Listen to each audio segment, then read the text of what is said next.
Thanks for joining us. I'm Paula Eben with a WBZ News update. Our top stories: new questions in the Maine mass shooting. And we're learning more about the warning signs that might have been missed. The sheriff's office says Robert Card's family members first reached out on May 3rd, saying that his mental health was in decline and that he had access to firearms. In September, his Army Reserve unit asked for a wellness check, calling him a, quote, capable marksman, and saying that he would be able to carry out any threats he made. Over the next month, the sheriff's office would visit Card's home, issue an alert calling him armed and dangerous, but then canceled that alert. That cancellation came just 1 week before the shooting. The father of one of the victims says leadership is partially to blame here. Maine's governor says her administration is focused right now on the investigation and fully understanding what led up to the shooting. Meanwhile, the people of Lewiston are trying to find a sense of safety again, and that starts with children heading back to school today. Several schools are near the site of the shootings and where the gunman's body was located. For the next month, schools will dismiss early on Wednesdays, marking the day of the week the tragedy happened. And today, students are not being allowed to wear Halloween costumes or bring props to school. The state is sending mental health professionals into the schools to help students as well as staff. Today is the last day before Boston begins enforcing a new ban on tents and tarps on public streets. Now, this is the latest response to the ongoing crisis along Mass and Cass. City workers began clearing tents yesterday, and a spokesperson for Mayor Wu's office says law enforcement efforts will begin tomorrow. Those removed from the area will be offered shelter. Massachusetts is facing a housing issue as it defends its plan to put homeless migrant families on a wait list today. Officials say there's only room for 181 more families before reaching capacity at local shelters. Starting tomorrow, they'll begin turning people away and asking them to wait for a spot. Lawyers representing migrant families say that this is a violation of the right to shelter law. The Healy administration's expanding its home base program, which helps cover rent and other costs for families with children under 21.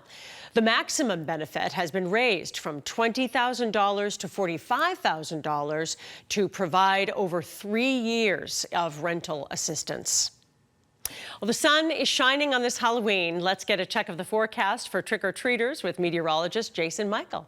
Well, Paula, we're just going to jump right in here with our weather headlines for this Halloween. We are closing the book of October, and we're going to open up a brand new one for November. But thank goodness October is not going out like a lion. It's pretty much going out like a lamb, which is great news for us here. So chilly yet sunny expected today. Lots of 40s across the area. Not as spooky in terms of our forecast this evening, but you'll have some veiled clouds kind of shrouding the moon later on this evening, but also much colder temperatures moving back in.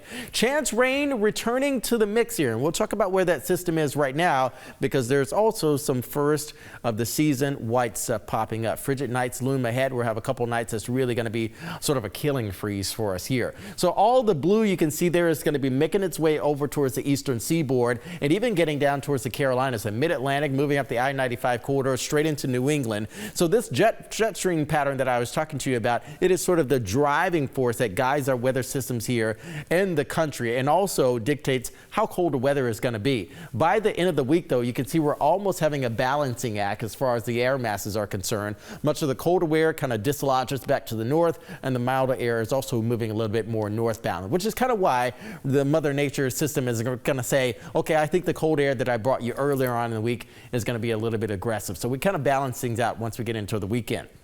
Here's where the system is right now.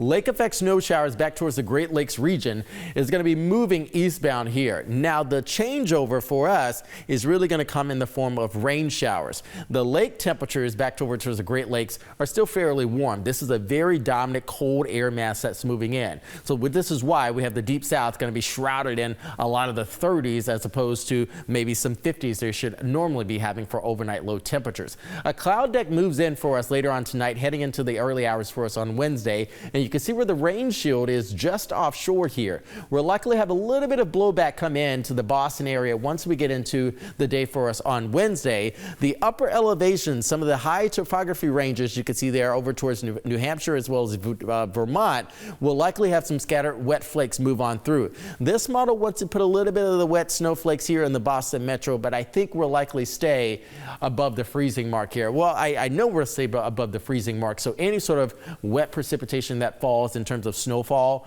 will not even make it to the ground. It's going to heat up, it's going to burn off by the time it makes it to the ground. So we're just going to be dealing with some hit and miss showers for us on Wednesday.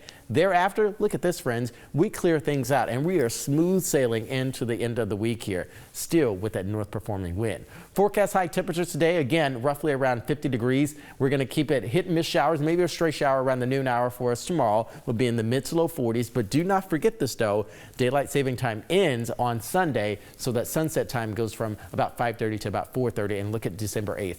Ooh, we really lose the daytime hour then. It's going to be about 4:11 p.m. for sunset.